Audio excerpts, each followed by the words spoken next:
select board meeting tonight. Join us in the pledge of allegiance, please. Pledge allegiance to the flag of the United States of America and to the republic for which it stands, one nation, under God, indivisible, with liberty and justice for all.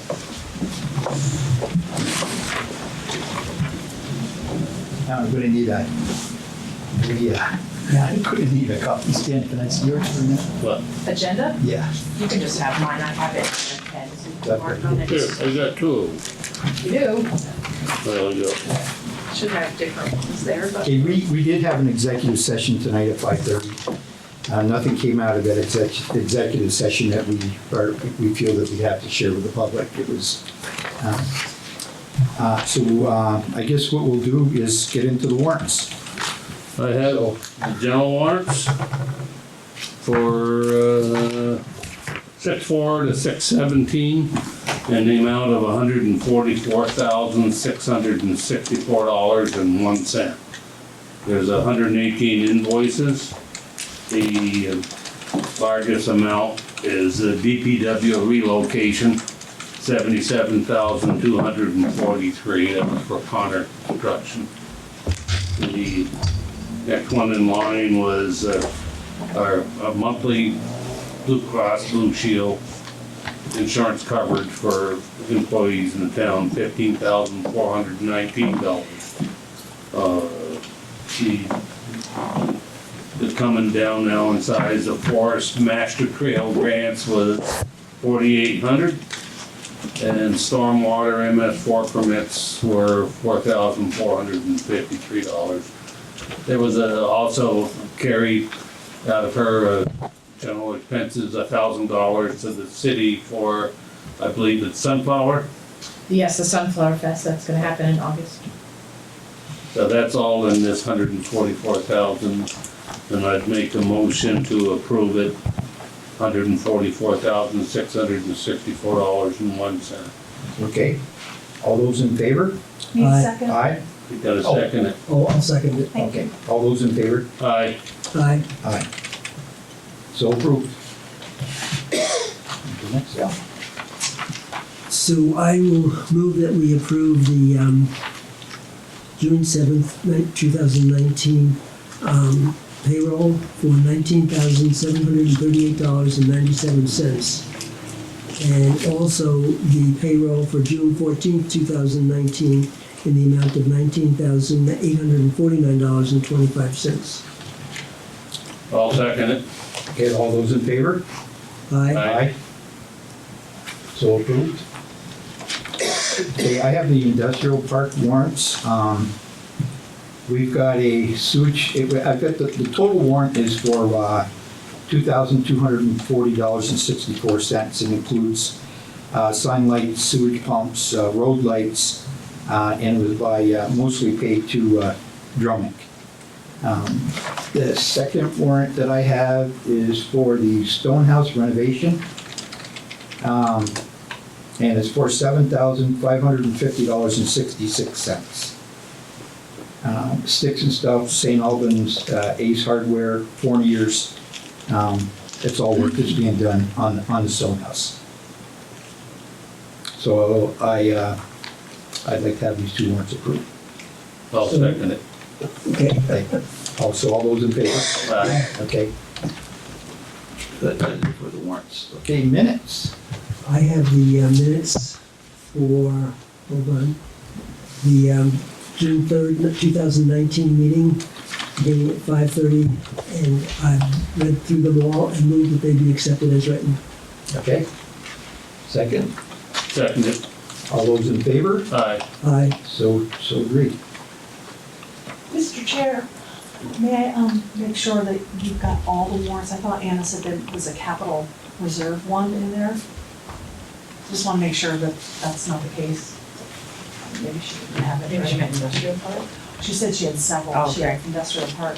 These are just payroll. Okay. Oh, there was a third one. Yeah. Capital project.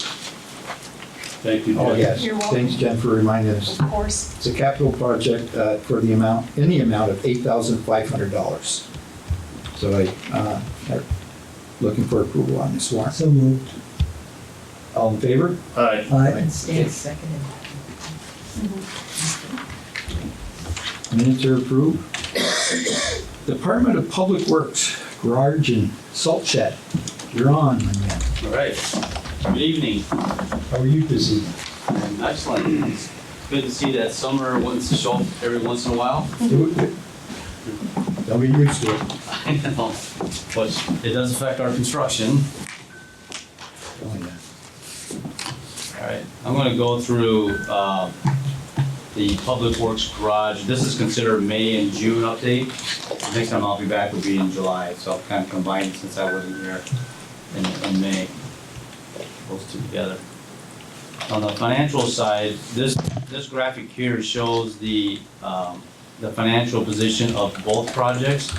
Since you guys are tracking it as a single project on the accounting side, but because of the V grants on the salt shed side, we have to track it separately as a project itself.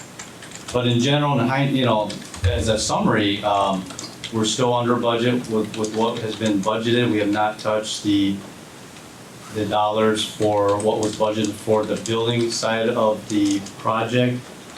And obviously, we have not started any of the salt shed construction side of the project at this point. And we have not touched the contingency, so financially, it looks good in that sense. And the other side of it, you'll see this number here, this, the 351 under the grant right here. The grant is for $376,000, and we have started the process of requesting some of that grant money into the coffers for the town. And so far, what we have submitted to date is $24,981, close to $25,000, and they have approved that amount, and it's a matter of the state of Vermont to process it internally, cut the check out to the town of St. Albans. So you're gonna see that silo kind of, give a little bit as the grant is being issued back to the town. Any questions on the finances before I leave that? Okay. And then, under the change management, we had submitted a net add change order of $5,472 to Connor Construction for various design improvements and credits. And, they were things like either, they had made suggestions on how to improve the constructability of the project or different ways to decrease the cost, and then it was being offset by, I think the biggest cost on this was we decided to add a snow roof behind where the exhaust fan doghouse structure is, because in hindsight, because that's going to be like a ski hill back there, because it's as a single slope shed. There's going to be a lot of snow coming off of there, and we were concerned that it'll actually would hurt the structure that's sitting back there. So it's a really good investment to put at least a snow fence up there to hold that back. There are some other pending net deduct change orders coming from Connor, and part of the approach when we had bid the project, especially on the foundation side, is my strategy was to at least have 90% of the foundation design in place so that bidders can bid it based on that. And then once the successful contractor is on board, we know what the building steel reactions are, and then that way Cross can finish the design, and once that's designed, then we'll see what the net difference is. And so with the changes of that actually came out less than 10%, I would say more like 8% construction concrete cost increase.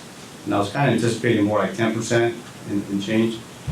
And so there's those changes, and there's a host of other building changes where we decreased the slope of the building and added columns in order to reduce the overall cost of the building package. So there's like a lot of give and take, but in all those give and takes, it's still a negative change order to the town. So you'll be getting money back in a sense in a negative change order. So that change order is pending.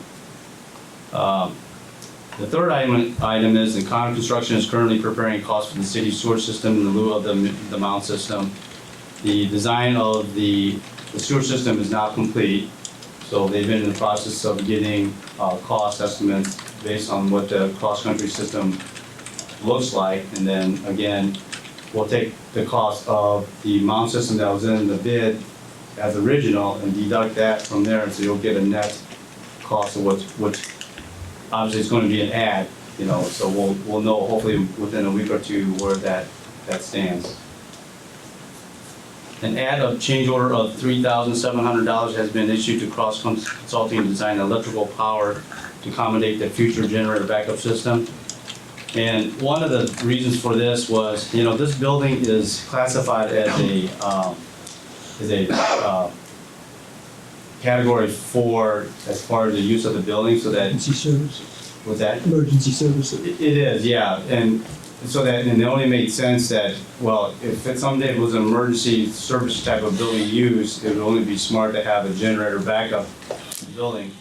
It costs a heck of a lot cheaper to incorporate those infrastructures now rather than doing it later. I agree. And so we decided to go ahead in that approach.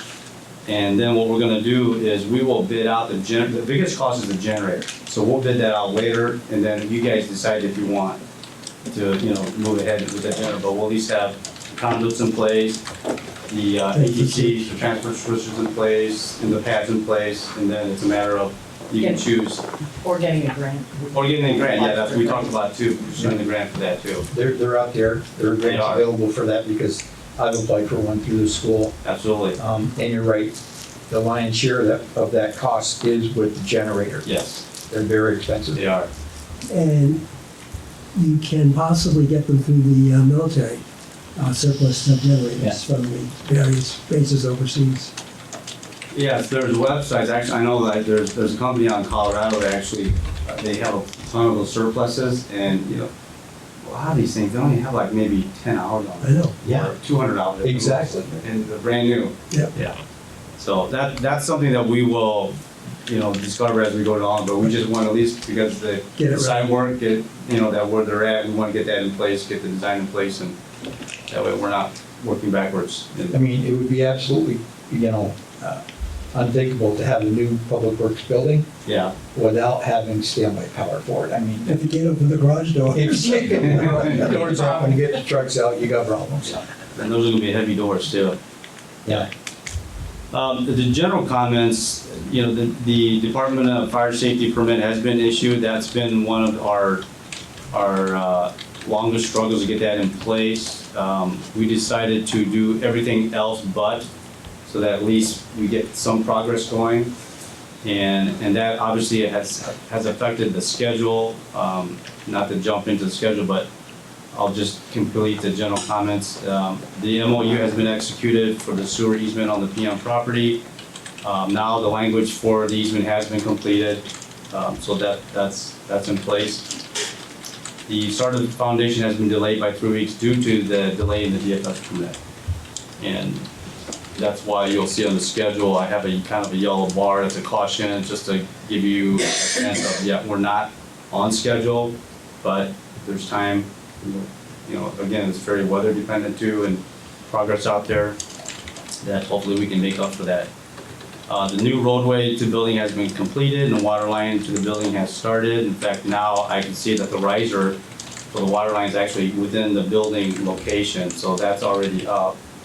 And visiting out there tonight, you know, you could see that they're moving pretty quickly ahead with all the base gravel for the footing, so you can see the outline of the structure as it's, you know, which is starting to, it's good to see that, as you're starting to see things coming out of the ground, and that'll be a huge plus. Weather has not been the most cooperative, you guys will know, that does affect construction. And so it's been a very wet spring, but hopefully things will turn for the better, because we could definitely use it. For the next 3-week look ahead, excavated building foundation, that'll go from June 3rd over to June 12th, so today is the 17th, and they're still working a little bit on that, but that doesn't keep them from starting the building foundation, which they have started on that. And that should be completed by July 10th, and then start backfilling in mid-July. So, after we spoke before, Matt, that, we've got to have a completion schedule. And it's important, but the important part of it is that we get the quality of work that we were looking to get. We've got a DPW, it's not like we're down and out.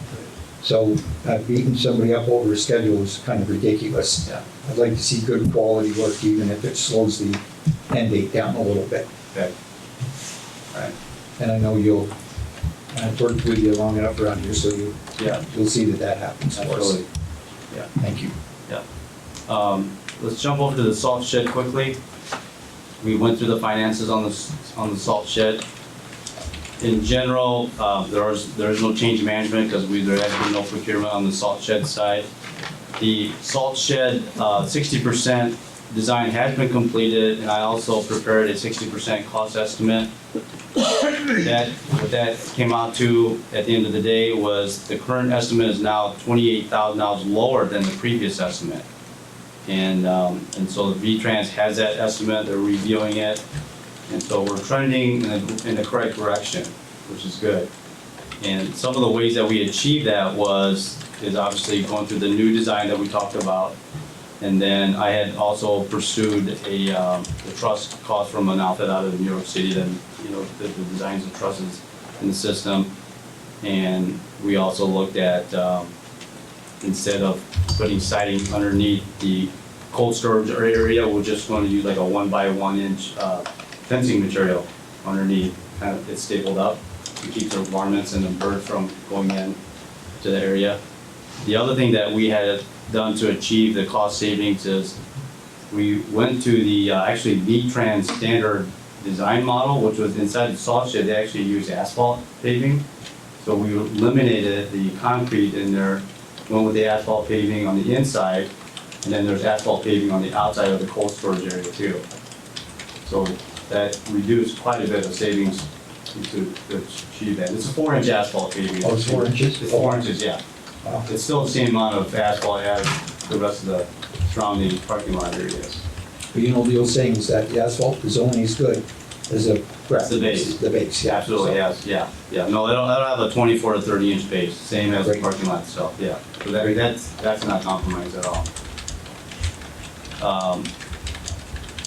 Currently, we're waiting for the clearance letter from the V-Trans for archaeology and geology site visits. We know that archaeology was out there and they basically said, yeah. It's been a disturbed site for around, maybe 15, 20 years, so there's nothing to see there. And then waiting for the geology within that department to get their approval. That's kind of been a little bit longer than we expected. We should have gotten a clearance letter about 2 weeks ago, but still waiting for the state on that. Like I mentioned, we submitted for the grant to start receiving the grant from V-Trans, and that has been approved, so we're just waiting for the check on that. And one of the other good news I've been really kind of pushing a little bit on is, because this whole grant contract, there's all these steps you gotta take, and V-Trans horizontal construction is a little bit different than a vertical construction. And so I'm trying to figure out ways of how we can sort of compromise a little bit. And one of the requirements that they had was that the town would have to have someone like me as an NPM, but then someone else as not sort of like an inspector, but a clerk of works. Right. And I was able to successfully negotiate with V-Trans that I can do all of that. I said, if I'm at the site, that's what I'm doing for them on behalf of the owner. And they agreed, so they said that my qualifications in the resume qualified me to do both. Good. So that's additional savings down the road that we hope to see come to fruition. So on the schedule side, it's a lot of it's really we're on hold until all the environmental things are reviewed. We first need to receive the archaeology and geology clearance letter. Then after we receive that, then it has to go to federal highway review. That's where it could sit in space for we don't know how long. By law, I think they have 6 months, but I'm hoping that we'll do better than that. That hopefully once we receive the clearance letter, maybe it'll be like a 30 or 60 day window. Where's that office located, The federal highway, I don't know if it's going down to DC or Boston? or Boston, yeah. So it's kind of out of, I can tell it's out of our boundary. Yeah. So, We're in the stack somewhere. yeah, if it's Boston, probably a worthwhile trip down there. Okay. So where do we stand with stormwater For the, permits? well, couple of things. One, we're, for what they know, they know that we permitted it for the mound system, and they know that we are designing also concurrently with the, the sewer system. And so there's gonna be an amendment or a switch. As soon as we get the design for that sewer system in, we're gonna do that. I wanna find out what the cost of the sewer system comes out to. We don't wanna paint ourselves in the corner, but we have an opportunity really to kind of pick and choose which system, but we obviously wanna go with the sewer system. In long term, that's the best approach. But, So it'd definitely be a mound, it wouldn't be a conventional. it would have to be a mount if we go with on-site system, but we're really pushing to go with a city cross-country system. So do you have to put in some sort of retention pond on the property? There's already a small, storage, yeah, there's already one there, yeah. Does that answer your question? Yeah, well, yeah. Yeah, that's already been designed, that's outside of the sewer system and the permit side, yeah. I bet you the hookup to this with the city is a lot cheaper than what a mound system would be. No, No? no. You have about 3,400 lineal foot of sewer line that has to go from the new DPW building all the way down to Aldi Street where the manhole connection is. And it's all pressurized. Gravity, Pressurized, no. pressurized, Yeah, pumps. yeah, pump. Oh boy. So that includes all the More pumps, yeah. More maintenance too. Well, yeah, we've designed it for a duplex system, so it gives you a little bit of a boots and straps approach so that, but then that's another reason why they have a generator, because if you lost power, Things you will want. keep flowing. Exactly. Yeah. Yeah. Good. Any questions? Yeah.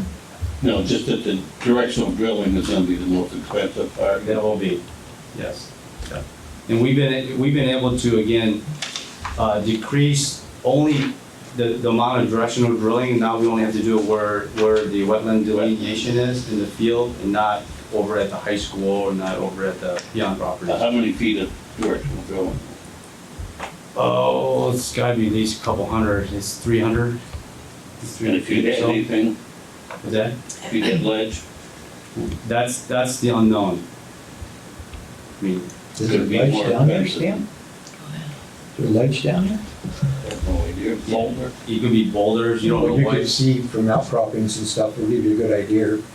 Yeah, but they're gonna go pretty deep on the directional drilling and that, you may not know what you hit. You may all of a sudden hit something, you gotta take a left-hand turn. Ledge doesn't stop directional boring, you stay stuck. Yeah, right, yeah. All right. I don't have any. Okay. Thank you, man. Thank you. You're welcome. Thanks, Matt. Matt. Welcome. Okay. Collins Curley, board appointment. Do we wanna do that tonight? Listen, we put it off, and it's on the schedule tonight. I don't care. I wanna say something before we get to this though. On May 20th, I was appointed by the governor to the Downtown Development Board for the state of Vermont. And I recently got on the, I'm part of the Transportation Advisory Committee as well. Therefore, I'm gonna pull my application from the Collins Burley Board. I've chosen not to take that on, in addition to everything else I've got going. So, Okay.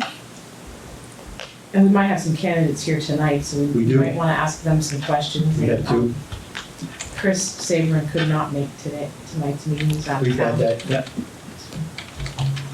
So is it Jane? Mary? Mary Mary. Jane Sally. Mary? Prefers area. Okay. Any questions for, I guess, just for the board, are we voting tonight, or are we gonna wait till the other two members come? well, I think we have a quorum. We could get it over tonight. Why ask these people to come back again? No, because I would just say that the other two members could read the minutes. Because the person that's absent could then come in next meeting. We can do it either way, but I just wondering,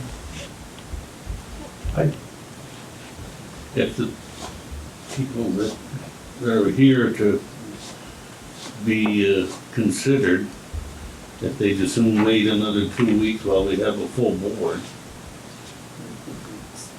I'll leave it up to people out there. yeah, we go along with that. Mary. Will there be an issue when the appointment expires June 30th and our next meeting's not till the 1st? Yeah, I think that's a good reason why we should probably do it tonight. That's one day though. Yeah. I don't even know when the next board meeting is scheduled. July 1st. Tomorrow. Oh, it's tomorrow. Tomorrow. Alright, yeah, but they're still. She's still on board. Right. Okay, so let's make a decision. What do we want to do? I said What would wait, be your preference? wait. Stan? Oh, wait. Okay. The folks mind coming back in 2 weeks? I won't be here in 2 weeks. So could we interview her today? Anyone who's here, you could ask questions So, this yeah. evening. You got any questions for her? Yeah, actually, When is that, July 1st? Could be tonight. I'm retired, I have a schedule. I'm sure it's family packed. vacation, that's all. I get it. I figured it was a safe week. I mean, do you need us here? Do you have questions you'd like to ask? or Well, anything? I think Al does have some Yeah. questions. It doesn't necessarily mean that you have to vote tonight. So you maybe That's can true, have too. both candidates come up, answer some Yeah, we'll questions. do that. Sure. No, sir. We have like 3 or 4. It's Mary? not yeah, usually- we start with Mary. Mary, would you like to come up? Take a You seat. can both come up and have, or do you want to do it one at a Introduce time? yourself. Yeah, why don't we have both of you come up? Mr. G?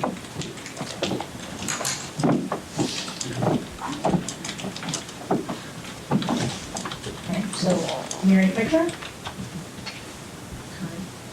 Person on the common early board and candidate? Right, sir. I'm Alan T. and I've never served on any of your boards, although plenty of others. I've been retired about a year. I've lived in the town since they began constructing that project up there. I think the same year we bought the house on 104, they began that project. I spent many thousands of hours there over the years, to say the least. Helped put some of the parts of the building out of there. Now that I have time, I've always had extra things going. Right now, I'm just doing a little bit of consulting on energy legislation for some people, and other than that, I've got time to spend. I think it's mostly an advisory board, as much as anything. But I think there are things in my skill set that could be beneficial to me. Okay.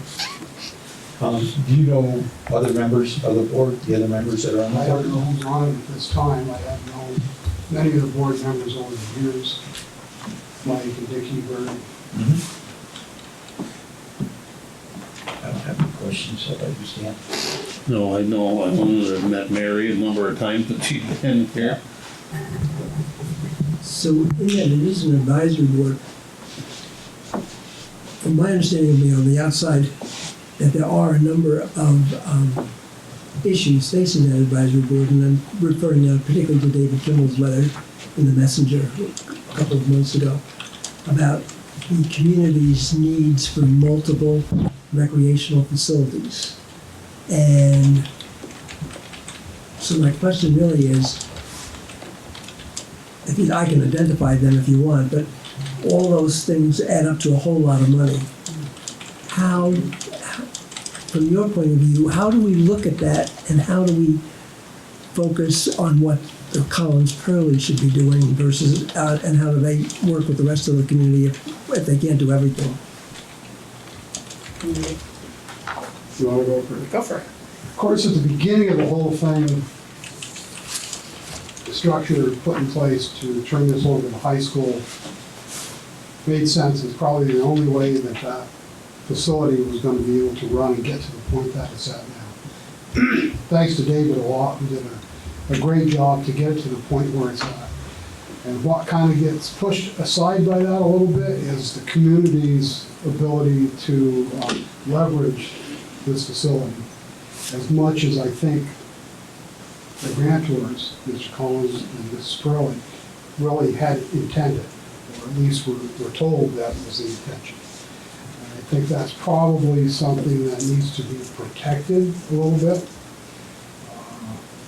We'd all be blind if we didn't realize the state's getting older fast, and as you get older, the two most important things are to exercise, stay healthy, and have activities. And it's in a great place right now, the way that it sits, covering the high school. I don't know enough about the finances to know if they're budgeting the right amount to cover their use, or what that right amount actually should be, so that there's room to put more public activity there.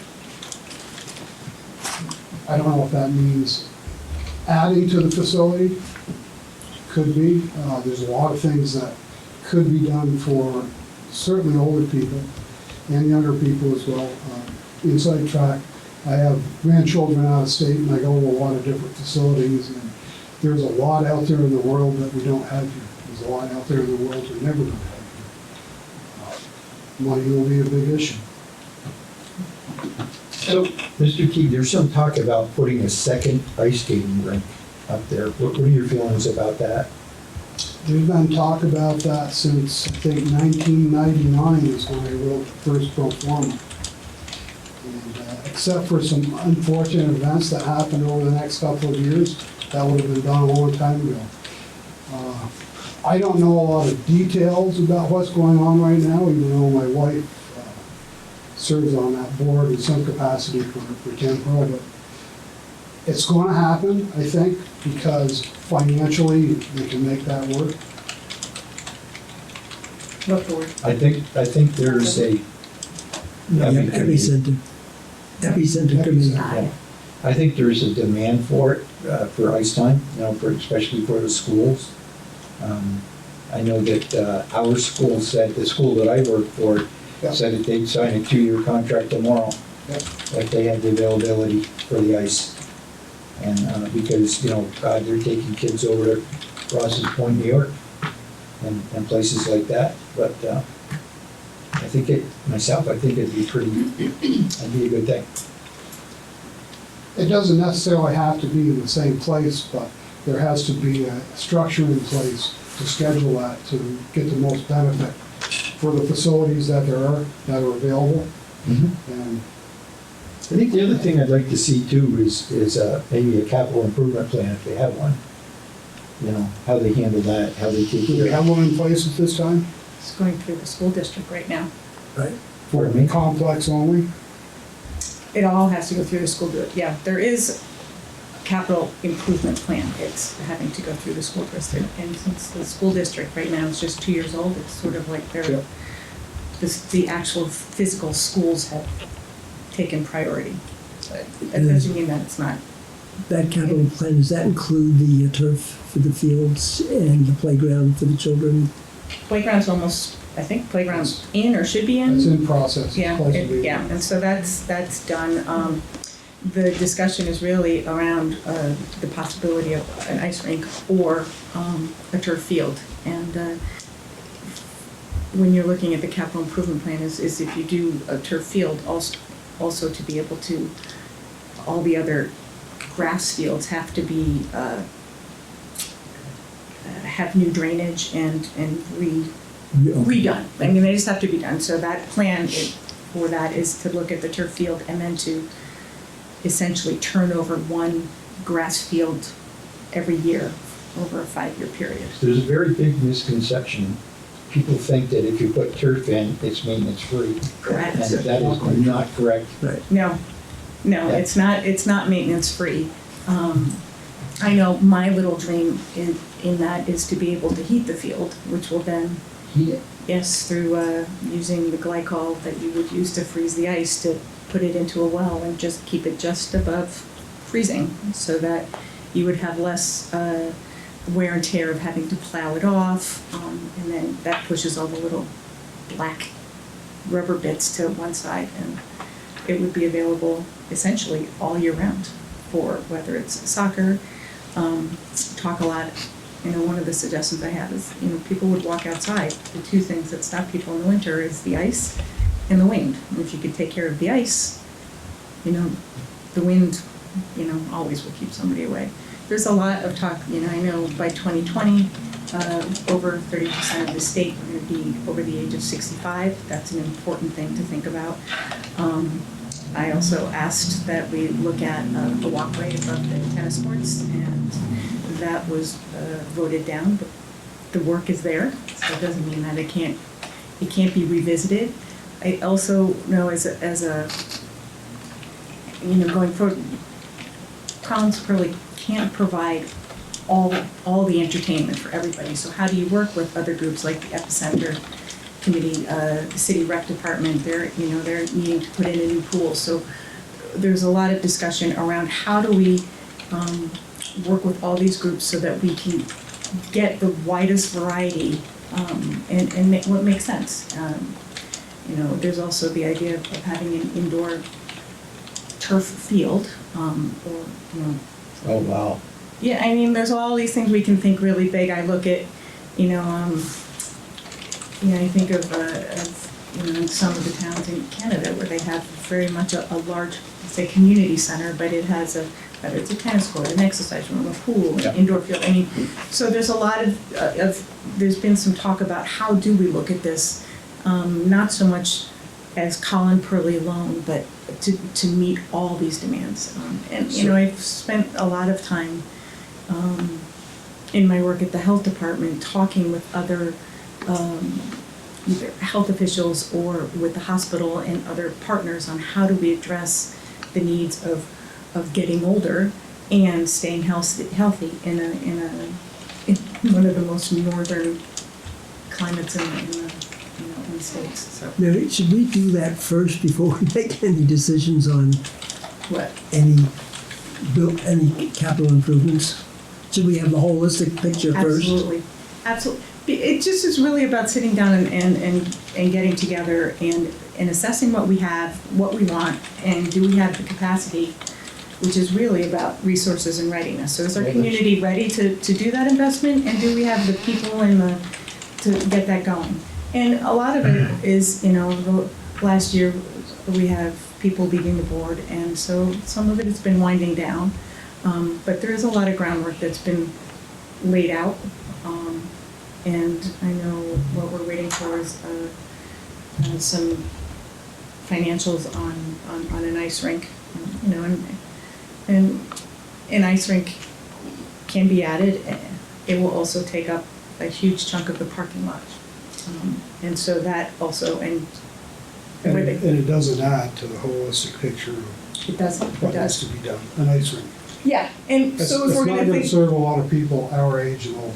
Right, and so that's really where the question comes, I keep coming back to, is like, this is great, and for so many months a year, it's ice and then it's open, but how do we address a much broader population other than whether it's high school or younger kids, or how can we leverage that? And I know, my kids we used to drive to Rouse's Point too, because Yeah. ice was cheap. So, Good capital improvement plan, though, that's your Yeah. budget for the future. Right. Budgeting for the future, I think that's very important. right, Yeah, but what I'm hearing is that a community capital plan, I guess, rather than Collins Purley, and that probably should include Hardak and their aspirations. Epicenter, yeah, um, and The city school with their pool, or Yeah. the town city with the pool. Yeah, it's, if we want to do this plan, I do prevention, so I always think like 30 years in it, and so if we want to do this, let's do it right once, as opposed to putting a piece here and putting a piece there and putting a piece there. And if we don't all get together and look at how we can do this as a community moving forward, all of those pieces, we're all gonna be doing our own little bits, Right. and then We're really. disjointed and lack of Yeah, coordination. there's a lot of leverage that we can have, whether it's in, monetary or grant funding or just being able to work cooperatively, that can just really pave the way for a much easier future. I mean, because as a community, all our different parties are all asking the same thing. This is what I want, but how do we make that work together? And that's some of the work that I know Dave and I have been talking about, like, because it's millions and millions of dollars, and we can spend millions and millions in each different place, or we can spend it once over a larger place. But it really is like, what does the community want? What does the community need going forward? And how do we get all those people and community, all the members of our community to talk about what they want? And because Collins Pearlie is a big place, I wouldn't discount other neighboring communities, because we're a town center. I think you would have to, in order to fulfill the dreams that everybody's got. Oh, yeah, I don't see this community, this immediate community, right, being able to finance those dreams. right. No, exactly. I mean, when you think about how that is, but I think with some work, 90% of my job is very community-based, and it's about facilitating and generating opportunities to come together to make community change. So I already see the pieces flowing out there, but it's, So Mary, when you were talking about having heating the ground, yeah, that's a geothermal system is what you were referring to, basically? well, yeah, I just kind of refer to as the reverse of the ice rink. Okay, Yeah, That's and kinda cool. when we calculated that out, it wasn't an outrageous cost. So, I thought, for $50,000 added to a turf field, so that instead of using it for 7 months, you can use it for 12 months. That becomes, I think, a worthwhile cost. If you put the foundation, the pilings in to put a steel building over it eventually. Well, that's also another thing, but then you're going from, $2 million, $2.5 So I'm just saying, put in Yeah. that. Blow it up. Yeah. You just put a blow-up building. And that's the other, there you go. yes, Efficiency Vermont would probably do that with coal climate heat pumps. right. I know, my children play in Greenfield, Massachusetts in a bubble. I actually know where there is a bubble that needs to not be where it needs to be anymore, so. So the new Border Patrol station in Highgate, it's 160,000 square feet. Mhm. There's a geothermal system there that they use to heat the building. Yeah. And that geothermal system has 28 wells that it runs off from Wow. in the back. So there's a bit to those systems. Each Yeah. one with a pump.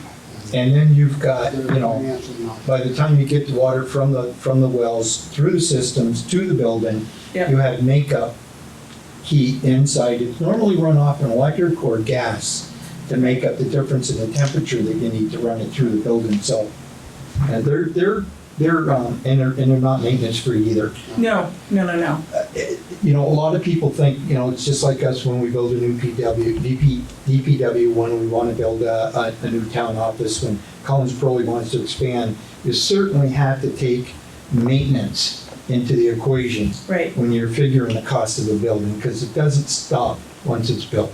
right. And that, in our initial ideas, some of that has, but it's Yeah. getting enough traction to be Okay. able to say, yeah, we'll All look right. at it. It's going. Okay, Slowly. Stan, anything? Anything else, Al? You had a question? Yeah, this is just food for thought, because my granddaughter plays soccer and other sports at BFA. She's been on this other league in the winter and in the summer. We've got a complex up here that's so underutilized, it's not even funny. Yes. And there's money to be made out of it because they charge pretty hefty for it. Mm-hmm. They play all winter down at Champlain Fairgrounds Yes. inside. Great. All summer, they're in Essex. They got about 15 fields there. They play on all summer. You go up here, you might see somebody out playing softball or baseball. That's it. Right. We go up there and walk. I know they got a lot of good people up there working on a lot of things that are, that we'd like to see mature. Mhm. It just doesn't cost anything, they've already got the staff. Right. Right, it's the drainage piece of the field, that that drainage and the dirt has been there for 30 years, it's only supposed to be there for like less than 20. Their baseball field is used all the time by many, many different organizations, Oh, I see people out there all the time. all the time, because it's the only Like, place, there's a pitcher's mound. Every place else And here is all I think it's the softball. highest point of the property, isn't it? Yeah. So, yeah, but also with that, with such use and such a need for that, to be able to put infield turf, I'm not a baseball person, but an infield turf so that the part where that gets trod on the most isn't constantly digging up is also added into the cost of looking at looking at a turf field. Yeah, well, I think you're right, both of you, that, we've got a pretty nice place up there, and we can keep it going if we all work together. Yeah, it's a real showpiece, and constantly looking for, new ways to invite people in and bring more business in from the community. And the community school piece is always tense. And, it's also a long-term Okay. fix. Well, thank you very much. Great. Thank you. Okay, we have, Tim Smith is up next.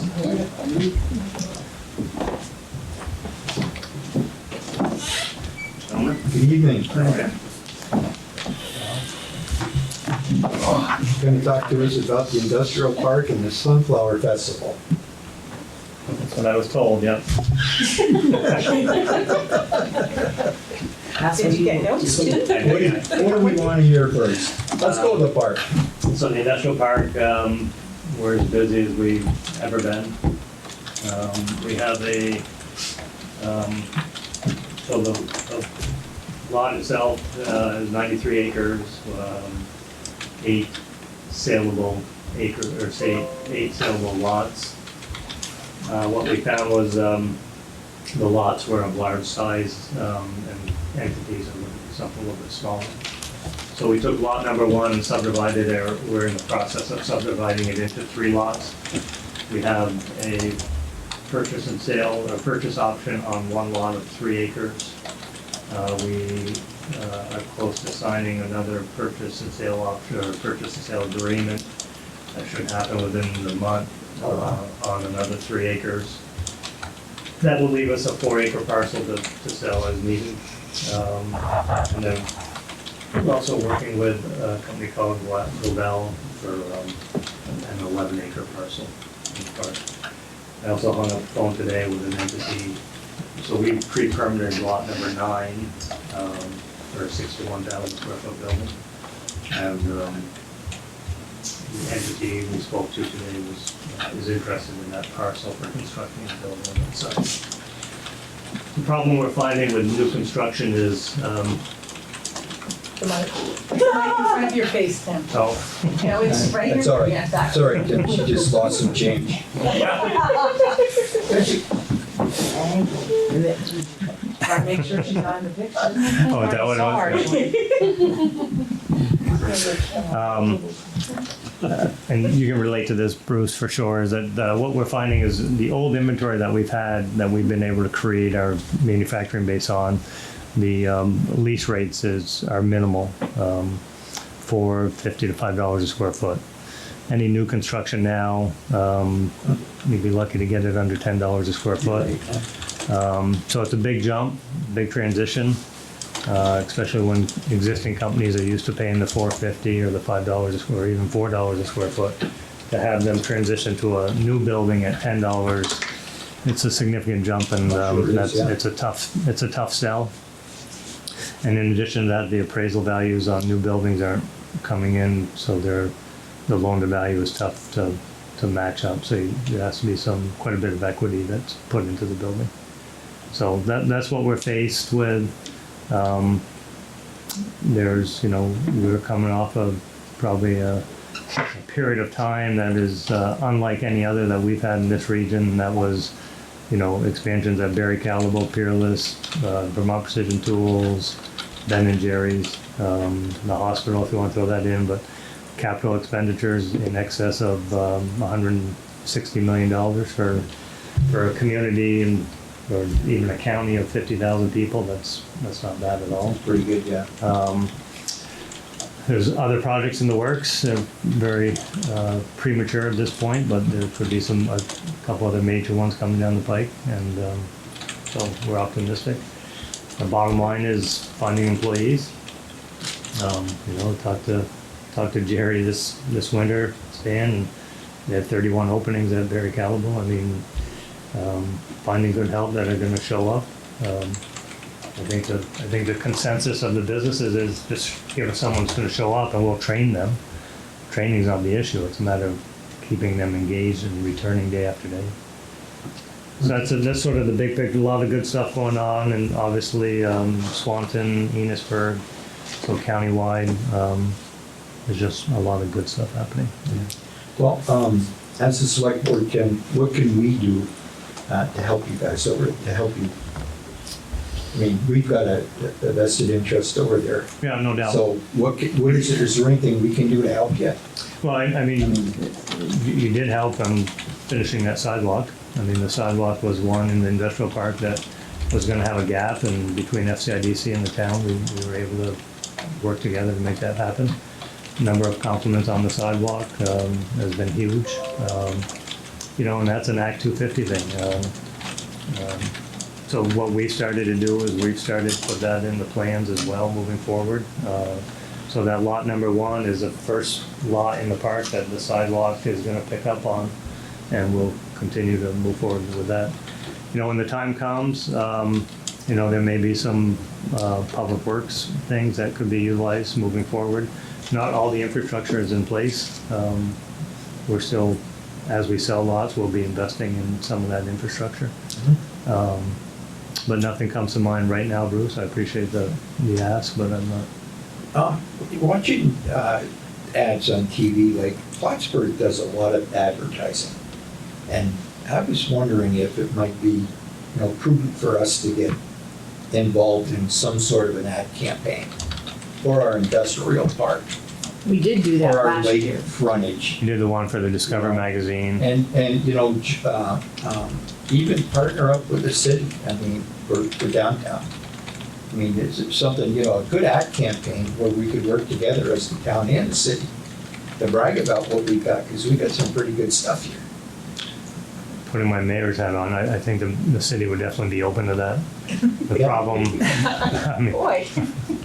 I'll take that hat off now. But for us, FCIDC just hasn't had the funding to promote probably the region like we probably would. To your point, I think it's an excellent idea. I think that's money well invested, because I get, you watch the ads that Plattsburgh run, and they hit on all the highlights of the city.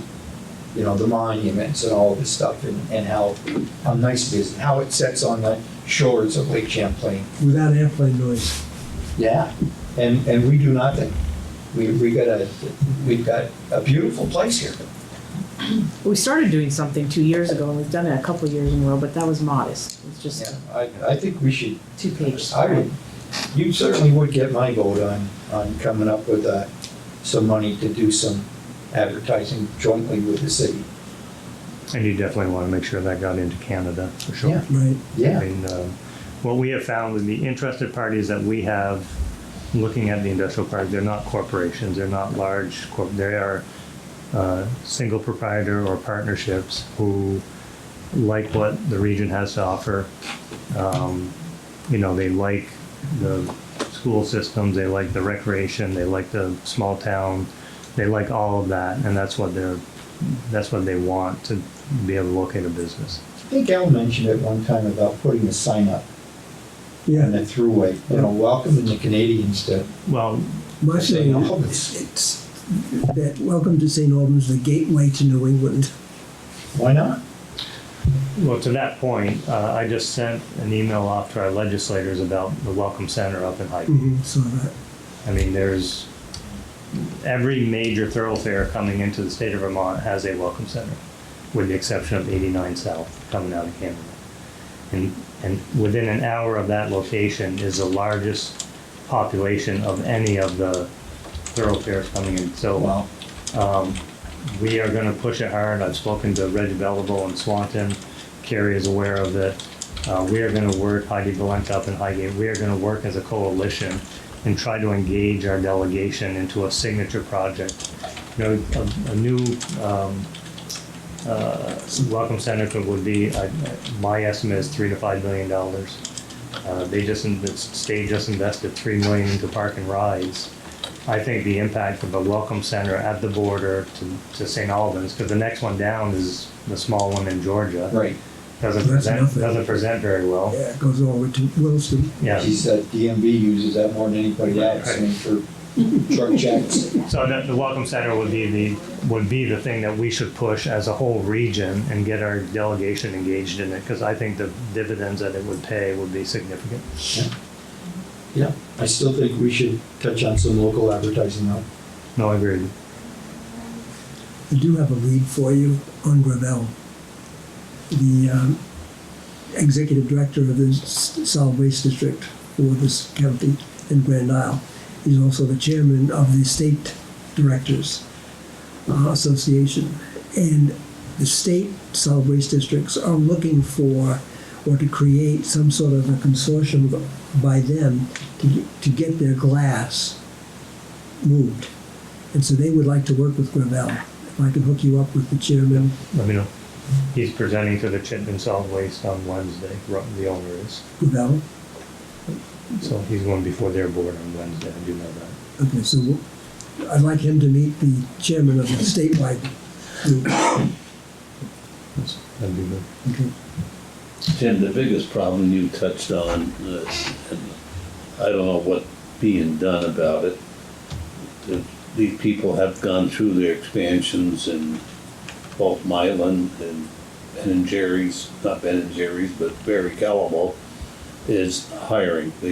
They're both those companies I just talked about are short. The people they brought in will not stay, and they pay better than entry-level wages, and benefits are good. What is the outside world doing is anything being done to? Well, I was just talking to someone about this today. We lost a significant resource in that battle when Kathy Lavoie left the Workforce Investment Board. Yeah, so we do not have a director at the Workforce Investment Board level. Kathy Lavoie served that position in two dual roles. One is an internship program and one is in for the Workforce Investment Board. She got state funding for both. That state funding went away for both this past year. So, I mean, Kathy went periods of time without getting paid. You know, she'd go 3 weeks without getting a check until the money came in. But she had an opportunity and left because she could see the writing on the wall. But there was going to be no funding from the state for workforce investment. We had one of the best boards in the state with Kathy Lavoie manning that board. She went into all the schools in the county. She spoke to kids, educated them about what the opportunities were. In an 8-year period, she placed 500 high school kids in jobs, and these high school kids were kids who were not going on to college. They had chosen, for whatever reason, whether it's cost or it just wasn't for them, they chose not to. She placed 500. I'm not talking, she didn't place them at McDonald's or Hannaford's. I mean, she placed them at Met Associates, Vermont Precision Tools, Barry Calamo, Ben and Jerry's. I mean, she placed 500 kids. I mean, those are kids that had no clue what the opportunities were, and many of them are still working in those jobs. They're created families now. I mean, that was 7, 8 years ago. So from that perspective, I don't have an answer for you, Stan, other than the fact that we missed out on a major opportunity. And in this day and age with hiring and workforce availability like it is, it was very discouraging that the state pulled that funding. I mean, that's something that paid huge dividends for this region, and now it's come to a standstill.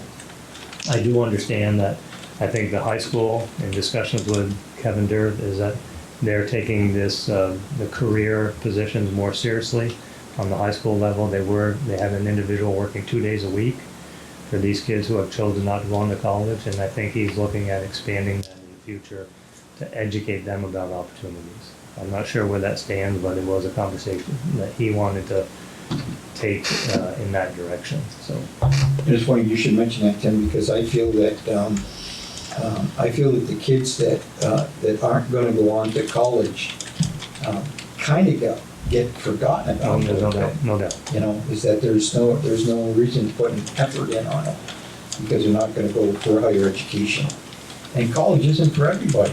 I mean, college, you know, you certainly need to be educated, there's no doubt about that, but just not for everybody. The example I use all the time, Bruce, in ballpark numbers is BFA has 4 guidance counselors getting 80% of the graduating class accepted to college.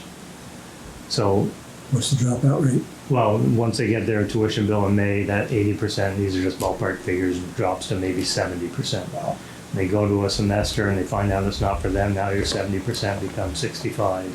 And before the 4 years are done, the 65 becomes 58%. So now you've got 42% of your graduating class back in the community with no indication of where they want to go. For And those, with big loans and not Right. great paying jobs like I know Kathy offered on sort of career track, yeah, absolutely. so if you went to Ben and Jerry's, and I think Barry Calable's the same, they could work there, they could get education support, they can take classes, it could take them a little longer, but they can get a degree, they can have, as Mary said, no debt, or limited debt. So to begin with, BFA had a career coach working 2 days a week for that 20%. And they had 4 full-time guidance counselors working on the 80%, but only a 2 day a week working on the 20. So I think it's something that has to change. They have to be educated. The kids, Certainly do. to Mary's point, let them know what the opportunities are. The pay is really, manufacturing pay is really taken off. I mean, because to keep employees, they have to keep that structure. And the benefits are excellent.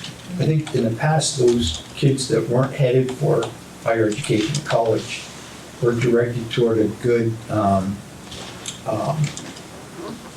are they? You know, Trades some Trades. trades, or ag, yeah. yeah. Yeah, I mean, vocational Yeah. type training. And, The kids that take vocational building trades, mhm. this time of year with their graduation, all of them have been absorbed into some construction job one way or the other, Yeah, you know. We've got some great examples, Seth Hungerford, Ben Toof, I mean, they all went through the program. You know, they're all leading a great career in the construction field, there's many others. years ago, I think Middlebury High School had the best vocational center in the state of Vermont. I mean, it was just fantastic. But they're all gone away. I So- can't understand why. So, I'm going to a conference group, it's 4 sessions, and it's entitled the Business Peer Exchange. And basically, they're advocating to help more women or gender diversity within businesses. And at the first meeting that we had here at City Hall, the biggest issue was childcare. And I'm wondering, to what degree, if the businesses, and in conjunction with probably the supervisory union, could work together to create a system for childcare so that women could join the workforce. And it has to be reasonable childcare, affordable childcare.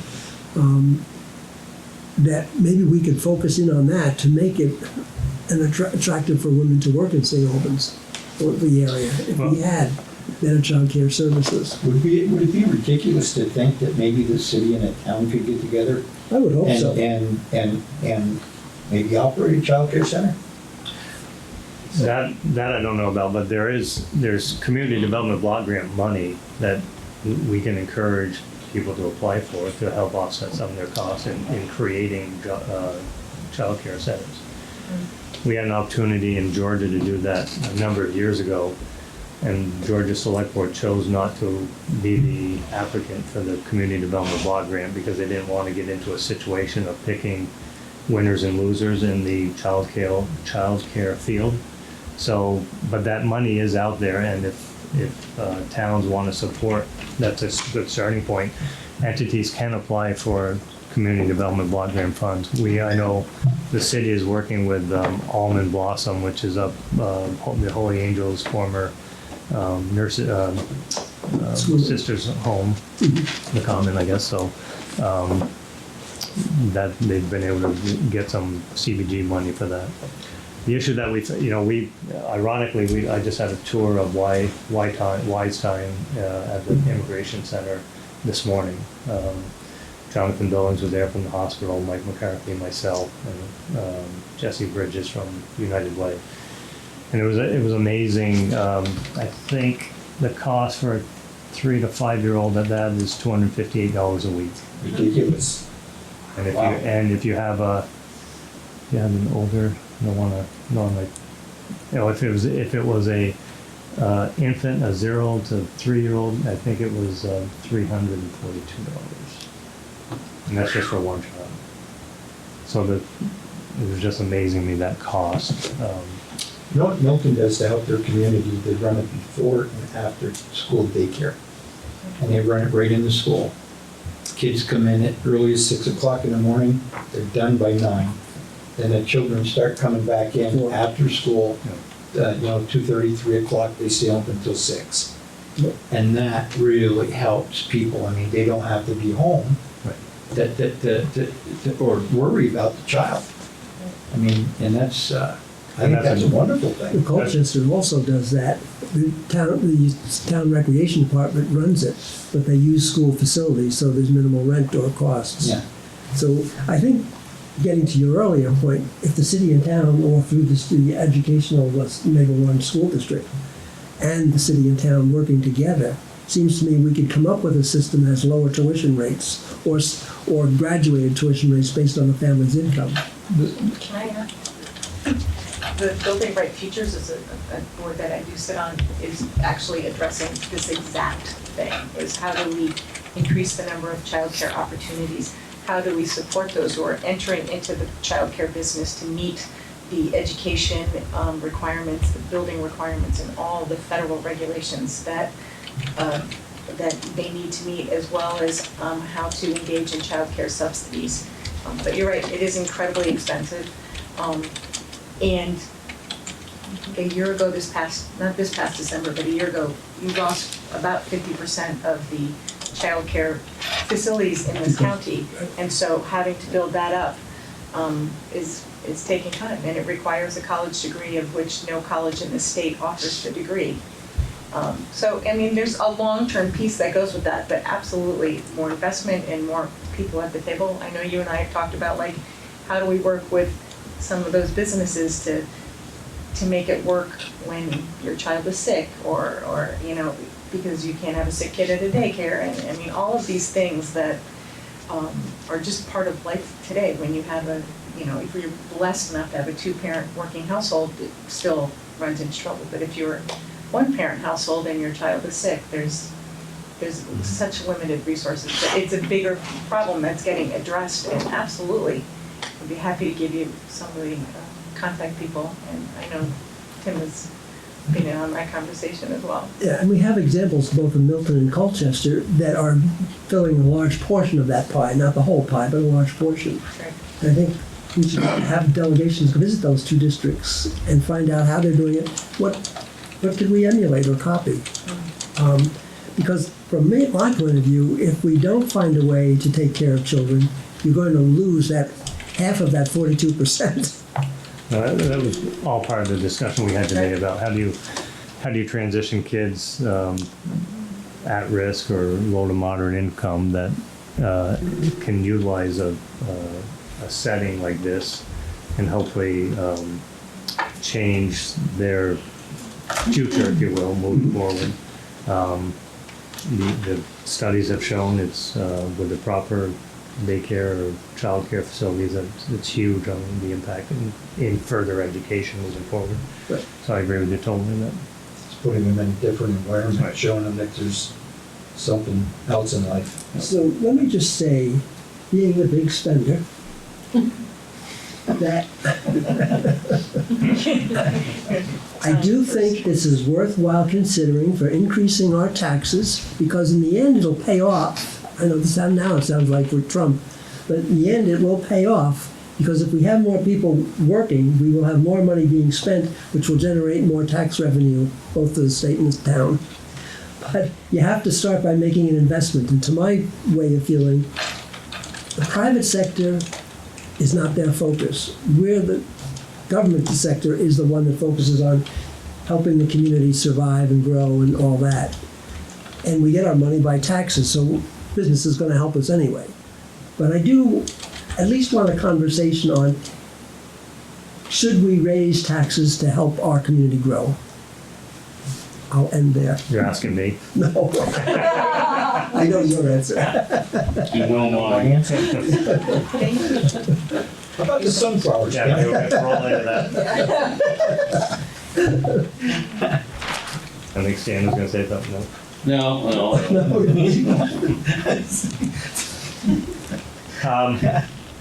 So I'll put my mayor cap on.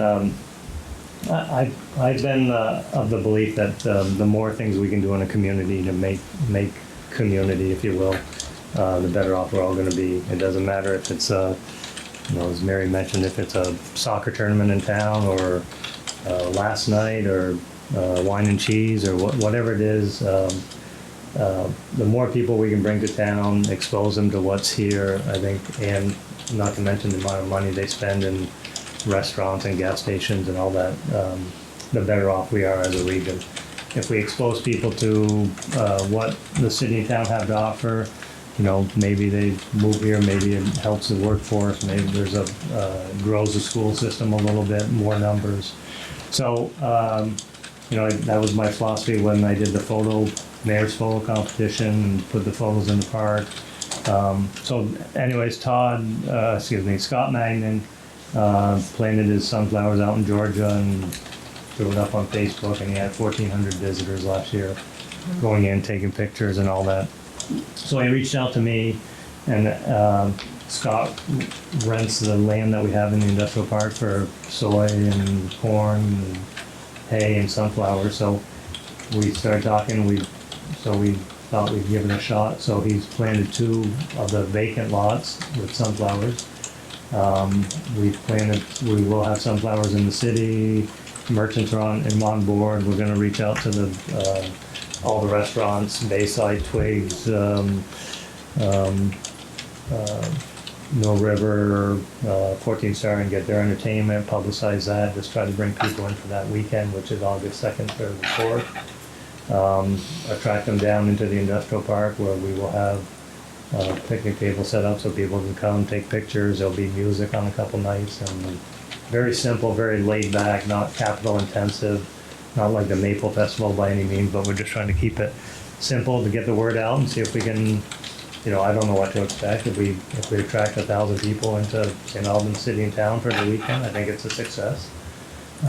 They go out and eat, they, like I said, they maybe buy a few things, or buy gas, whatever the case is. I think that would prove to be a success.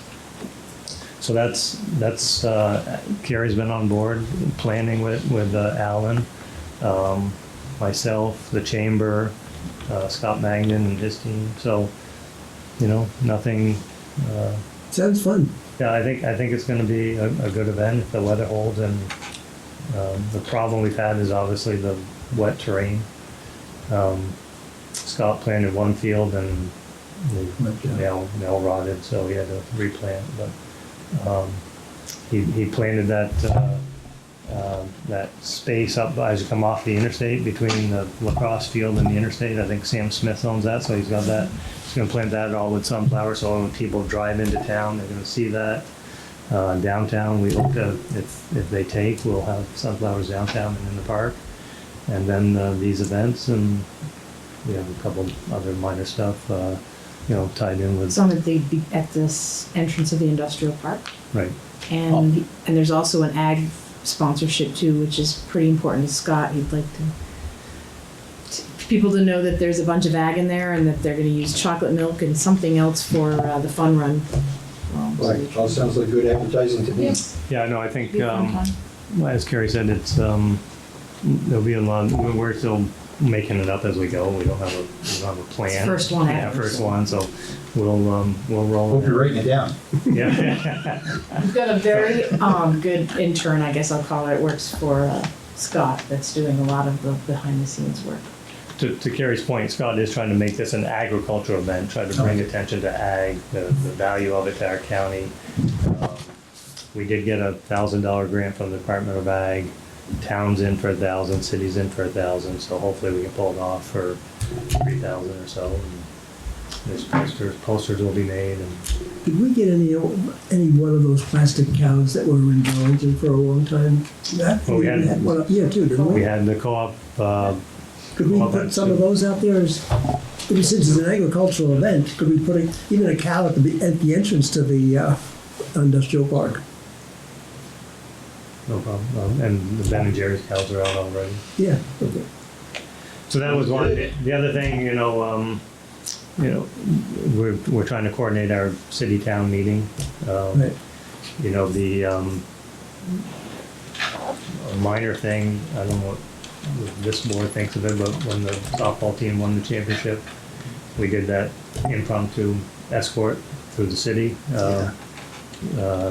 City fire truck, town fire truck, police, almost to a person. I've been stopped multiple times, people telling me that they just, we need to recognize the successes of the region. We need to recognize our youth. Something Carrie and I talked about is there's individuals out there who have won individual state championships. Brooke Hodgman won cross-country skiing. Trey Paquette won the track, 100 and 200 meter. There's a young woman who won the snowboarding. I've spoken to Dan Marlowe. So what I would pitch to the board is when we do have a combined meeting, we offer up a combined proclamation from city and town, just thanking those individuals for their efforts and recognizing for what they've done. And I don't think it's a minor thing, and I think will make a big difference for some kids, and we're not focused just on sports. I've talked to Dan about, are there kids who have received New England Music Festival, Right, school band. bands and drama and all that, so, I think it's the least we can do to thank them for their efforts over the 4 years being at DFA and take it from there. You also might do something like GBIC does and have a dinner where all these athletes and people that have won these awards or that we won an award be the focus of a dinner, but we sell those tables so we have money to invest into future events. But make it a big deal at wherever we have a large, and I'm thinking the American Legion has the largest place now to feed people. We could use some of those people to narrate some advertising for us too. I agree with you. We need more community things, activities, almost monthly, that things that we can do or bring us all together. Who gets the city water bill? The city water bill? We don't have water. You don't have, no, you don't hook up the city water? So anyway, for the city water bill, we send out a bill every quarter, and it's just the bill. So what I did, and I touched base with Alan and Carrie again, is that I took the time to draft an activities list and submitted in the water bills to everyone, and included not just city activities, but included the town activity. The timing wasn't the greatest this year, but it included the car show, farmer's market, the music fest. So that, Well, you had something every single month. Yeah. So you can go through the 12 months, there is something in the city or the town every single month. That's great. so And can we put that same thing in our tax bills, which go out in you can adjust it. July? We did that in Colchester. Correct, you could. I mean, if you're making a mailing and you only have one sheet of paper in there, we might as well utilize it to the Yeah. best of it. And once again, people have told me, hey, I like that little newsletter you sent out. I didn't realize there was all that stuff going on. Right. So that was my mayor's hat. All right, Great. thank you. Thank you very much, Tim, for coming in. Yeah, thanks. Appreciate it. Appreciate it. And we look forward to that joint meeting. Good seeing you. Tim, could you let the audience and the viewers know when the Sunflower Festival is? Oh, so August 2nd, 3rd, and 4th. It's Friday, Saturday, Sunday. And we don't have times yet, but we're thinking the music in the fields, the sunflower fields will be like a 5:30 to 8 type of thing, but there'll be posters and social media out. There's a John Young poster, and we're gonna be putting it on, there's already a Sunflower Festival page on Facebook. But we also will have links on ours, which is Town of St. Albans. So we're basically what we've initiated is we're putting all the bad weather in the first part of the summer so that we can guarantee It's a good plan. nice weather. Thank you. It took a lot of work, but I think it's paying off. There you go. So you get paid the big bucks. That's right. Thank you all. Thank you. Have a good evening. Yep. Thank you. Thank you. Thank you. Town manager's contract. I have nothing else. I think we agreed to, Postpone that, till we have a full board. right.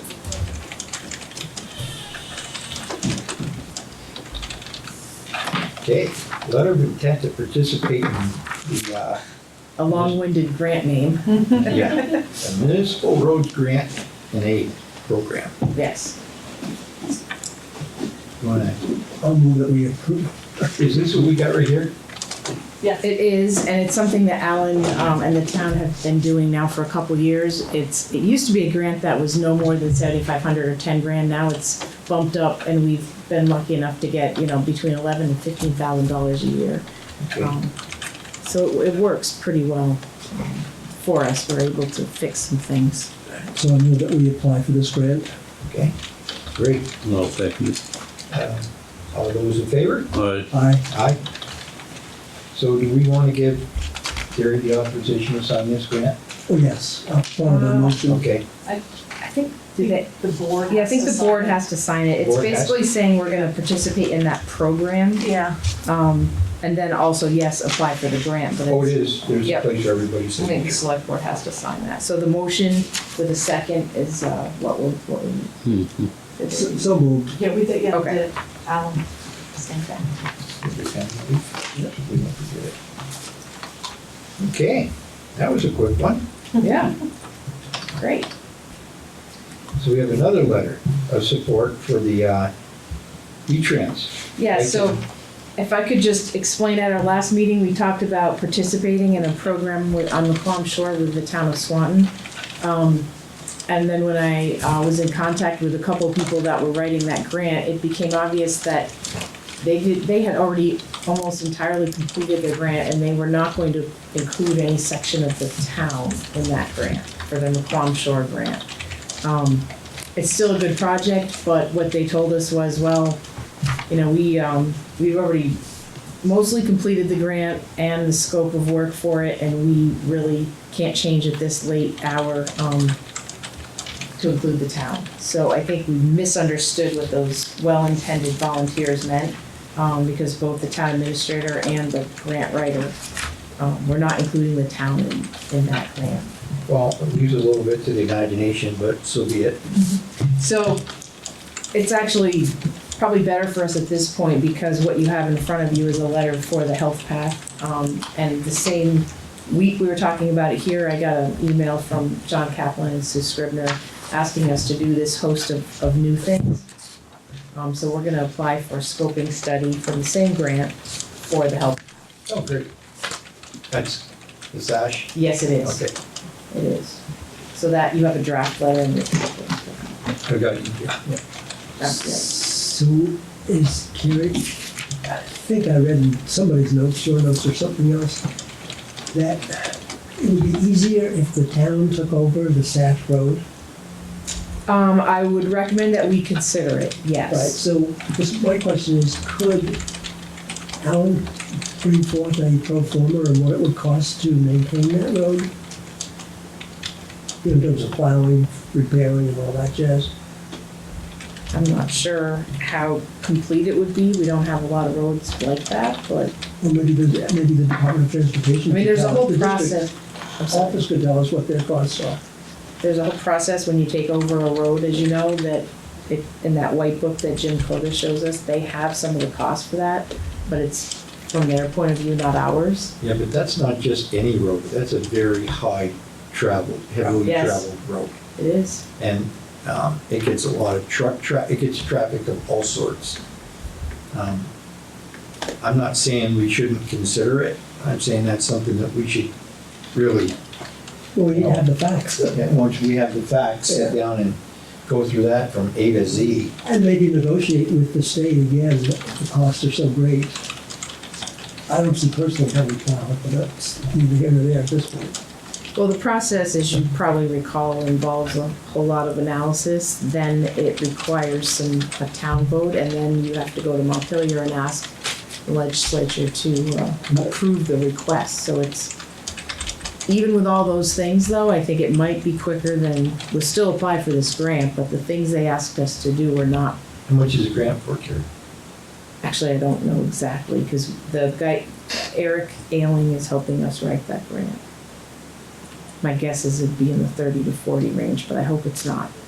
But if they're in favor of letting us have a road cut, why do I wanna Take the own it? road. I totally get it, you gotta Yeah. do, there's gonna have to be a cost benefit analysis. They're not, I'm not sure I would say they're in favor, I think they're trying to, they're showing us a path on how we can do it, but I don't know if I would go so far as to say they're in favor of it yet. Well, they were leaning toward this, I right? hope they are, They're but trying to, the state's trying to devolve everything back to the municipality. Right. And I And think we we have have to this. understand what that means in costs to counter it. Mhm. You know what a traffic light there would cost too? Yes, yeah. And you may have to put one at, Well, if you had a rent, Both Yeah. ends. yeah, that we're talking. Well, the See if we can traffic- get the right of way. the intersection Because towards, Traffic light would scare me, you know, yes, prices. the intersection towards Route 7 is in the city. The intersection, obviously, on the other end. They're all expensive. Well, Yeah. that brings me up to something here that I was gonna talk about later, but I attended the Transportation Advisory Committee meeting, my first one that I've been to, Mm-hmm. and exit 19 came back up on the picture. It's now back on the drawing board for what are they gonna do at exit 19. I mean, they're still talking several things. But it kind of slid off to the side for a while, but now it's back here. So they talked about, meaning regional planning. regional planning Mm-hmm. is got it back as a hot topic.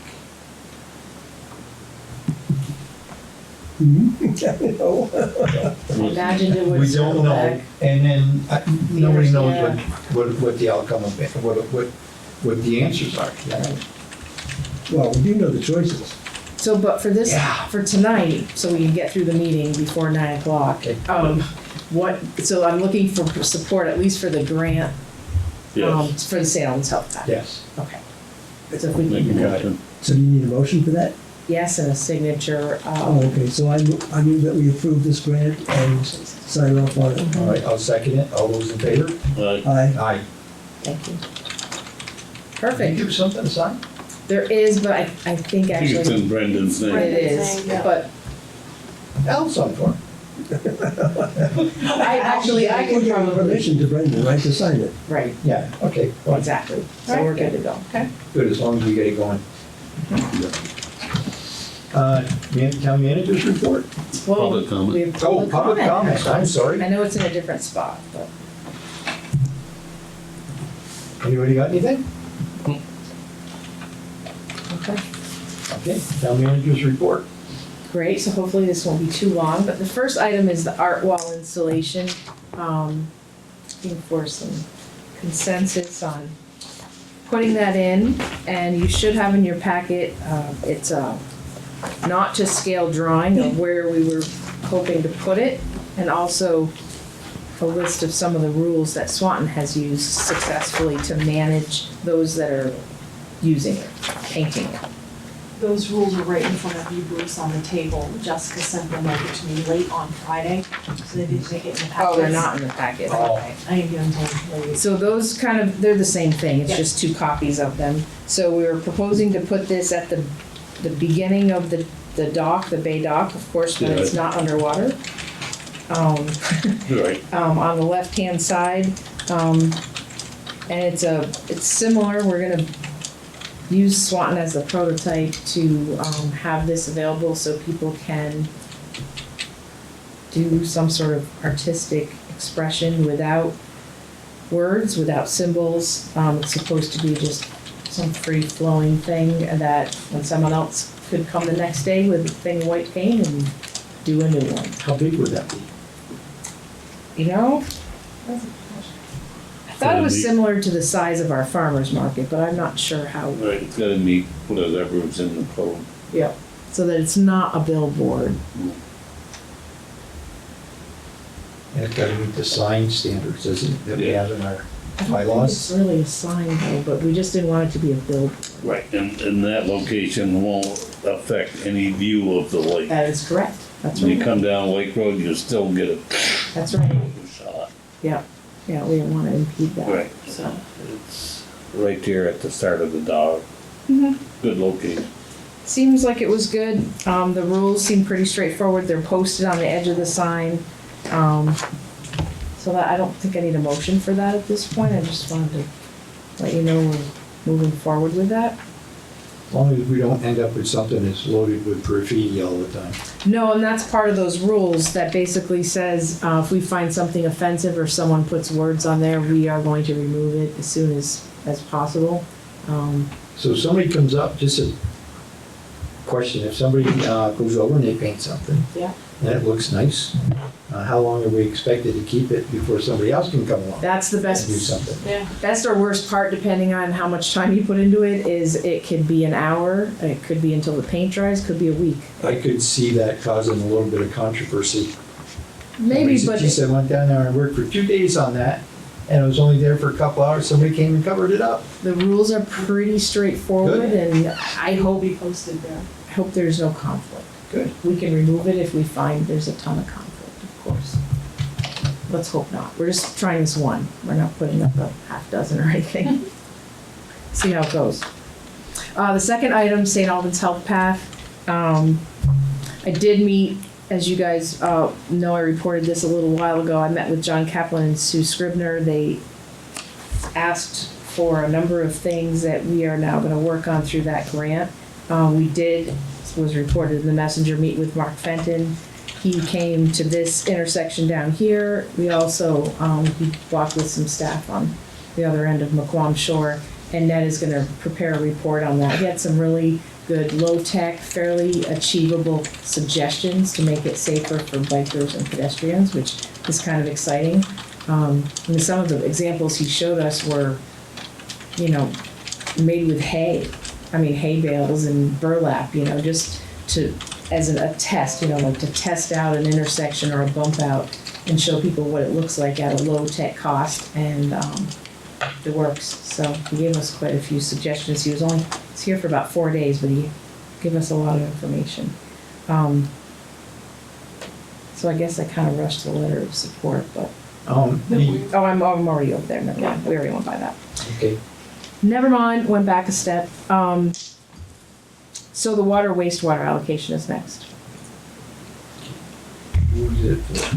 It is for Champlain Vet Hospital. They are asking for, they're doing a remove and replace, I believe. And So then they're asking adding a for- vet, adding a veterinarian to their cert practice. Oh, and adding another, yes.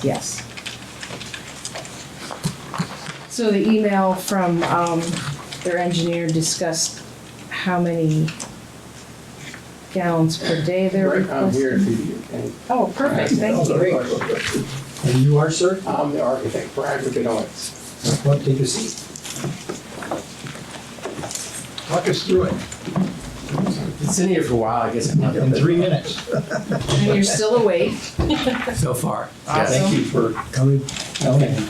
Actually, the allocation that they're asking for is trying to look 5-10 years in the future. They're actually not adding another vet now. And the state recently changed its, the way that it calculates wastewater for veterinary hospitals. It was before Small was 750 gallons per day, large was 1,500 gallons per day, and that was it. Now they actually base it on a little bit more of what's going on in the clinic. And actually, when we calculated, I think it came up to 728 is what we're asking for, so. Right.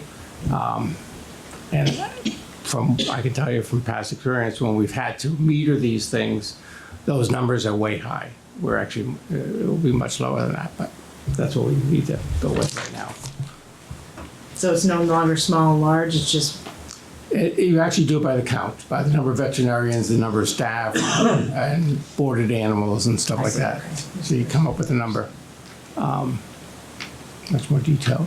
The basic clinic is not changing a whole lot. It's, imagine people have been in there. It's a building that started out, I think, a little over 100 years ago, maybe 100 as a barn and milking parlor, and it's got a couple of different levels to it. And I know I talked to Bill Gunther a number of years ago about renovating it, and that seemed like sort of a nightmare. And so at this point, we're rebuilding it and trying to do it closer to the road, actually, so that we would be able to do gravity to the sewer line that's out in the street, which is sort of nice. So you're gonna take down the old building though? We are going to take down, we're actually going to build a new building First. and then take down the old building. So it's a little tight Right. until we do that. Would you have now 450 gallons? Well, they're into a septic system right now, and technically, Okay. if they, I actually don't know, I don't have the date on what they've actually planned, but it should have been about 750, because that's what the state would have asked for. And it's a field right behind the existing clinic. Is that where they keep the horses? I've seen horses out there. Yeah, the horse has defined the septic system. He likes the grass over the septic system better than any place else. So you can sort of see where he eats it. I live up on that area, and you guys are good neighbors. You run a nice business there. Yeah. They run a good business there. Yeah, he seems to, a lot of people in town have been there for years. Yeah. I don't know if you've got any other questions on it, but I guess this is the first step in the process for us before we get to the city and get to the zoning and all this other stuff. Yeah. Well, I personally don't have any problems approving this request. No, so I'll move that we approve the requested. I'll second it. All those in favor? Aye. Aye. Aye. Thank you, sir. Sorry that Thank you. waited so long, but Well, it was worth it it. was interesting, a lot of town and community involvement here, so it was great. Thank Have a you. good evening. Where do you live? In Burlington. Wanna move? I'm on the board there too, so I we'll enjoy it. there tomorrow night. Right. Thank you. Thank you.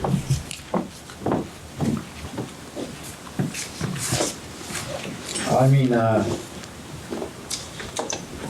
we got through the town manager's report. Scheduled, next meeting is July 1st. Monday, July- Actually, yes, it is, and I actually have a couple things. Alan just asked me to do a shout out. Well, first schedule, office is closed July 4th, Thursday. Bay Day is Saturday, July 6th. We do have posters up, we have it on our town Facebook page and website, but often we'll get a lot of questions in about a week when we're having Bay Day. So are you open on Friday the 5th? Yes. Probably not a lot of staff, but some. We will still be open and DPW will be here. And for the Bay Day events, we have volleyball you can sign up for. There's a duck bake regatta and a pedal boat race. Pedal boat. That's what I heard, yeah. So you Wow. can sign up for those things. And also we wanted to thank the volunteers who helped with the Hot Rod Show a little bit ago. It was very successful. There was at least 12 volunteers who spent a lot of time helping Alan organize that. Fantastic. Yep, had almost 160 cars, 20 motorcycles, and we had quite a crowd. The weather was beautiful, and we had quite a few people show up. So we were able to donate, I believe, over $2,000 to the Stone House. So people were pretty excited about that. So what were the activities again? Pedal boat racing, Duct tape regatta. duct tape regatta. Yeah, What is that? I'm not really sure. It sounds like they're gonna build something with Sounds duct like tape and fun. try to be on the water with it. And then there was paddle boat. Paddleboat races and a volleyball tournament on Volleyball. top of there's some new music in the afternoon. And Well, I'll tell you what, you can put me down for the pie eating contest. I don't remember saying that, but sure. Okay. Anyway, but there was some. Very good. A lot of help from the volunteers. Then the other meeting is July 15th, Yes. during the month of July. Yep. Okay, I don't have a chair's report. So is there any other business that we care to discuss? Do you want me to talk about the police advisory committee? Sure, go ahead. Do you want to briefly go through it? Yeah, sure. Okay, so we did meet and we submitted a report. It's in the minutes or notes that the advisory committee is recommending that the town through the town manager, now ask the town attorney to draft an ordinance for the purpose of developing a mooring policy in the bay. And Admiral Ham has agreed to work with me. I'll be Admiral Ham will be the captain of the SS St. Albans. I'll be the man that rows the boat. And we'll go out and figure out where the mooring site should be, the mooring areas, and then within those areas where the site should be, enough so that when you drop a mooring, wind changes, what have you, the boats can swing around without crashing into another boat. And under the discussions that we've had with the state agency of the natural resources and with the Coast Guard and with the Army Corps of Engineers, although nobody is exercising any jurisdiction over us putting in an ordinance, they would like us to share with them before we approve the ordinance those areas that we designated for these mooring areas and where the actual moorings will be, so that they can, if you will, advise us of how to improve the plan, or from their experience, how it might be improved or better fit within the bay's movement of boats for public safety. And the interesting thing is that I've learned, Admiral was aware of it, is that we can do it all through the internet and with the satellite views using the Noah? NOAA website to map out this whole area, and will then go on to the regular maps, navigation maps. So all I'm doing is letting you know what we've decided, and that I guess if anybody has any objections, but we're recommending that the town manager move forward with discussions with our attorney. Yeah, when I reviewed this meeting here, you said the research how to proceed and the committee supports the next step outlined in part 2 of the emergency response law enforcement study, part 1. Yep, That was presented to the select board on 1/14/19. yep. I couldn't find that 1/14/19. There's a report, minutes, but there's nothing in there about, Well, there's a book that I gave the town. well, there's nothing that came, what you say here, at the select board meeting on 1/14/19. I know that sometime that you asked for some money to get started, and I think there was like 15,000 was allocated Right. to get started, and you didn't want to be part of that because you weren't a voter. Right. You said those things, and So I wasn't allocated that money, if you recall, and Bill said, the chair at the time said, to move forward, so then I, you were going to form a committee, and I We have think to- I said we'll need to review the committee members and all at the meeting, and I kept it just at the police advisory committee level. and you haven't done anything. There's been no committee, or this is the first I've heard about it since whenever that meeting was you talked to the select board about. And I was looking for the minutes and I can't find I them. think it was a budget meeting. And that's No, it was at a select board meeting, he talked to us. So what are you saying you can't find the I couldn't 114 find the meeting? minutes of the meeting. Of the 114 meeting? Well, yeah, the 114, I can find the minutes, but there's nothing about the bay in it. It was 114 was, we had the representatives here. And it was mostly representatives talking. 14th was the second Monday of the month. That wouldn't have been a regular select board meeting. I didn't put the date down. Yeah, I'm just It was thinking, a budget work session. okay, so I thought it was a budget work session. Okay, And So I really, okay, so we'll have to get more information and you have the Yeah. minutes in, from that last police advisory board meeting in your packets? I didn't see. I'm not ready to take ownership of any part of the lake, I'll tell you that. Well, I we're don't wanna far, be responsible for the lake. well, again, we're a ways from that. What we're doing is, If we write an ordinance out, we're not away we're from it. not voting on the ordinance, we're just drafting it for discussion.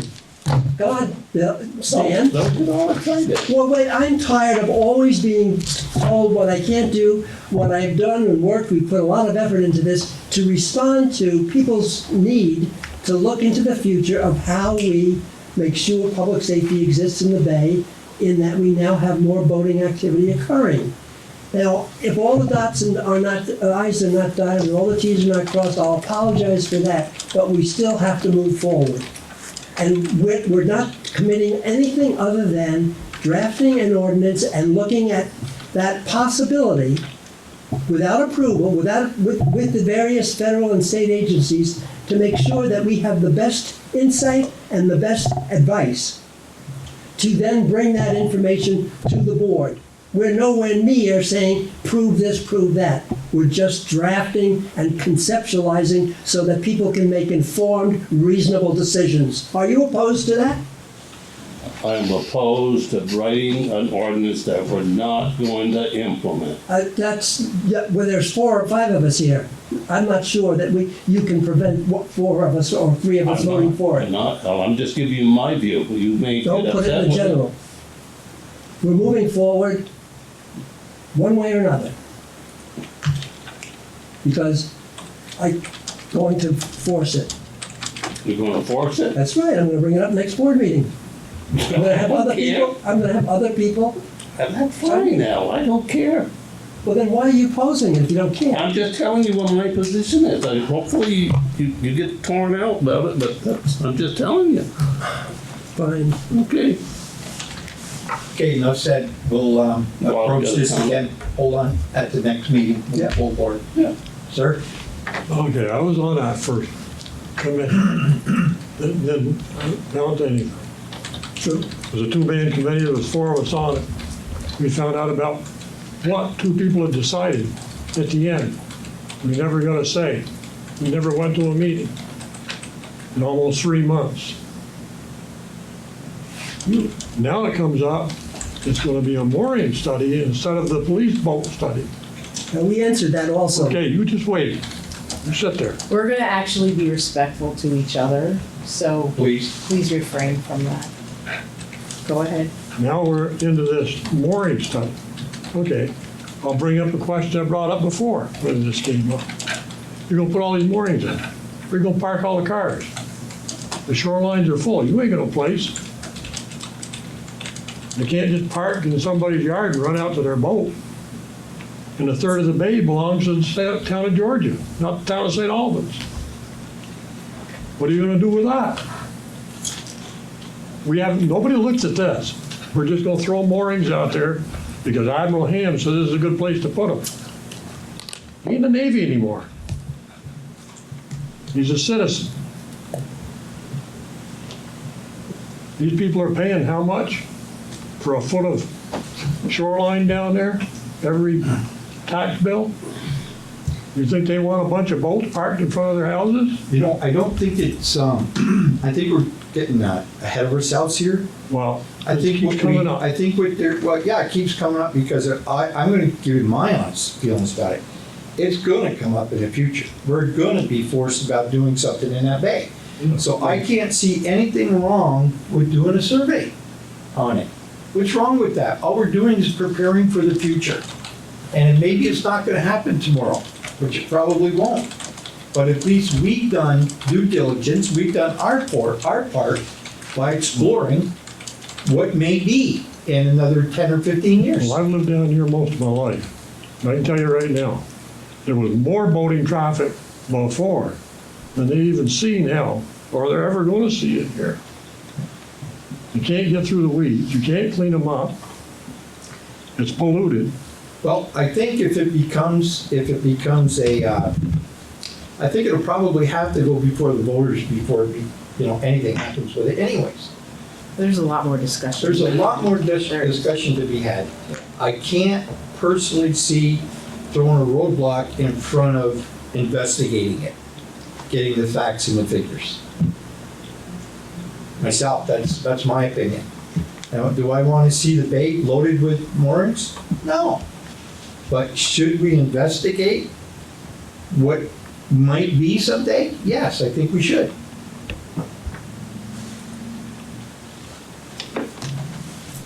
Throw money in the hole. That's my opinion. So we'll talk I'm not about it speaking again as- at our next I'm meeting. not speaking as a chair, I'm speaking No, I- as one of the members of the board. I get it. Fine. Yeah, Makes sense. and we'll take it up at the next meeting, okay? Sure, thank you. I'm okay with that. I think we're good. All right, I'm gonna make a suggestion. Adjourn. Adjourn. All right. All in favor? Aye. Second, I think. Second. Yeah. Aye. Thanks for coming tonight.